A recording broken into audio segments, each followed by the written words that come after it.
नमस्कार। कर्णदेव सोलंकी गुजरात के राजा भीमदेव सोलंकी के पुत्र थे। भीमदेव सोलंकी तथा उनकी माता नायिका देवी ने 1178 ईस्वी में मोहम्मद गौरी को हराया था। मोहम्मद गौरी 1191 ईस्वी में पुनः भारत पर हमला किया और इस बार उसका सामना पृथ्वीराज चौहान से हुआ।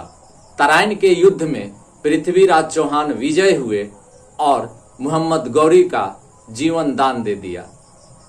पुनः अपनी सेना को संगठित कर मोहम्मद गौरी 1192 ईस्वी में दिल्ली पर हमला किया और तराइन के मैदान में पृथ्वीराज चौहान की हार हुई।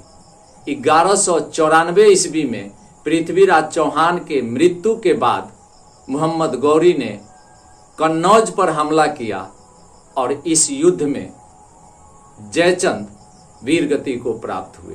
किंतु आज के इस वीडियो में मैं बात करूंगा भीमदेव सोलंकी के पुत्र कर्णदेव सोलंकी के, जिसे गुजरात का राज सिंहासन अपने पिता से उत्तराधिकार में मिला था। कर्णदेव सोलंकी वही हैं जिन्होंने अलाउद्दीन खिलजी के साथ युद्ध किया था। अगर आपको इतिहास की बात अच्छी लगती है या आप इतिहास से प्रेम करते हैं या इतिहास के विद्यार्थी हैं तो इस चैनल को जरूर सब्सक्राइब करें।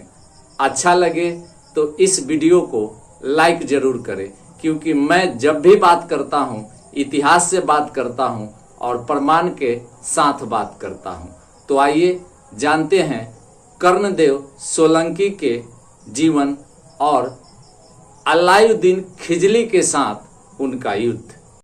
भारत का इतिहास एक विशाल सांस्कृतिक, राजनीतिक और धार्मिक उत्तराधिकार की कहानी है, जिसमें अनेक शासकों ने समय समय पर अपना महत्वपूर्ण योगदान दिया है। पश्चिम भारत का गुजरात प्रदेश मध्यकाल में चालुक्य वंश, जिसे सोलंकी वंश भी कहा जाता है, के अधीन एक समृद्ध और शक्तिशाली राज्य था। इस वंश ने कला, संस्कृति, धर्म और राजनीति के क्षेत्र में महत्वपूर्ण कार्य किए। इसी वंश का अंतिम स्वतंत्र शासक था कर्णदेव प्रथम। यह शासक गुजरात की स्वाधीनता का अंतिम प्रहरी था, जिसने आक्रमणकारी मुस्लिम सेनाओं के आगे अंततः अपने राज्य को गंवा दिया। कर्णदेव प्रथम का जन्म लगभग 13वीं शताब्दी के उत्तरार्ध में हुआ। वह चालुक्य वंश अर्थात सोलंकी वंश के राजा भीमदेव द्वितीय के पुत्र था। भीमदेव द्वितीय ने अपने शासनकाल में गुजरात को एक शक्तिशाली राज्य बनाए रखा था और उसने मोहम्मद गौरी जैसे आक्रमणकारियों के विरुद्ध संघर्ष में वीरता दिखाई थी। कर्णदेव भी ने बचपन से ही युद्ध कला, प्रशासन, धर्म और नीति का गहन अध्ययन किया और एक योग्य उत्तराधिकारी के रूप में तैयार किया गया। कर्णदेव प्रथम ने लगभग 1296 ईस्वी में गुजरात की गद्दी संभाली। यह समय था जब उत्तर भारत में दिल्ली सल्तनत की शक्ति तीव्र गति से बढ़ रही थी। अलाउद्दीन खिलजी ने सुल्तान बनने के बाद भारत के दक्षिण और पश्चिम क्षेत्रों की ओर भी अपना प्रभाव फैलाना आरंभ कर दिया था। गुजरात, जिसकी राजधानी अनिलवार पाटन वर्तमान पाटन थी, समृद्ध व्यापार और संस्कृति का केंद्र था। यही कारण था कि यह क्षेत्र अलाउद्दीन खिलजी की विस्तारवादी नीति का अगला लक्ष्य बन गया। कर्णदेव प्रथम का शासन अत्यंत संकटपूर्ण समय में शुरू हुआ। यद्यपि उसने अपने पूर्वजों की भांति धार्मिक और सांस्कृतिक परंपराओं को आगे बढ़ाया, किंतु उसको बहुत शीघ्र ही बाहरी आक्रमणों का सामना करना पड़ा। उसने ब्राह्मणों को भूमि दान दी, जैनियों के प्रति भी सहिष्णु दृष्टिकोण रखा। राज्य में मंदिर निर्माण और उसके संरक्षण का कार्य जारी रहा। व्यापार को बढ़ावा देने के प्रयास किए गए, विशेषकर काठियावाड़ और कच्छ क्षेत्रों से अरब व्यापारियों का संपर्क बना रहा। लेकिन इन सभी प्रयासों को दिल्ली सल्तनत के आक्रमण ने बाधित कर दिया। दिल्ली के सुल्तान अलाउद्दीन खिलजी ने 1299 ईस्वी में गुजरात पर आक्रमण किया। कर्णदेव की सेना ने अल्हिवार पाटन की रक्षा के लिए युद्ध किया, लेकिन वे दिल्ली के संगठित और अत्याधुनिक सेना के आगे टिक न सकी। कर्णदेव को अंततः युद्ध भूमि से भागना पड़ा और वह देवघर या डूंगरपुर की ओर चला गया। अल्हिवार पाटन शहर को लूट लिया गया, मंदिरों को तोड़ दिया गया और हजारों लोगों को कत्ल किया गया। इस युद्ध में कमला देवी अर्थात कर्णदेव की रानी बंदी बना ली गई और दिल्ली भेज दी गई। अलाउद्दीन खिलजी ने कमला देवी को अपने हरम में शामिल कर लिया। उसने रानी के साथ सम्मानपूर्वक व्यवहार किया और बाद में उसी से विवाह भी कर लिया।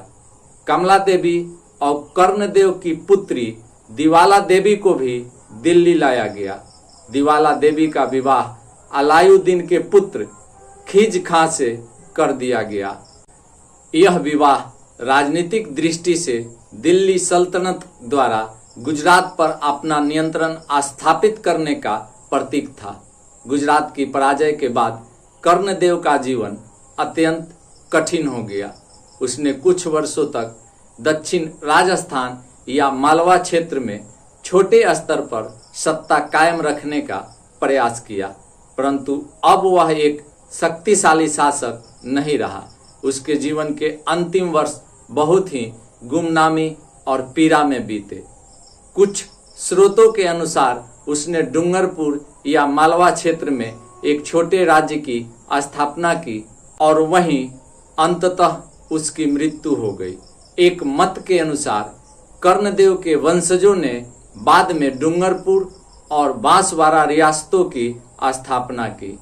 कर्णदेव की पराजय के बाद अलाउद्दीन खिलजी ने गुजरात को अपने साम्राज्य में शामिल कर लिया। वहां पर दिल्ली से नियुक्त गवर्नर शासन करने लगे। बाद में 15वीं शताब्दी में अहमद शाह प्रथम के नेतृत्व में एक स्वतंत्र गुजरात सल्तनत की स्थापना हुई। कर्णदेव प्रथम एक ऐसा शासक था जो एक महान वंश का अंतिम स्वतंत्र प्रतिनिधि था। उसकी वीरता, संस्कृति, नीति और धार्मिक सहिष्णुता उस युग की गरिमा को दर्शाती है। उसकी हार न केवल एक राजा की हार थी, बल्कि यह पूरे गुजरात की राजनीतिक स्वतंत्रता की अंत की शुरुआत थी। उसकी जीवन गाथा हमें यह सिखाती है कि शौर्य और संस्कृति चाहे किसी भी समृद्ध से हो, यदि राष्ट्रीय एकता, कूटनीति और सैन्य शक्ति का संतुलन न हो तो साम्राज्य को बचा पाना कठिन हो जाता है। इस वीडियो में इतना ही। अगले वीडियो तक मुझे इजाज़त दें। जय हिंद।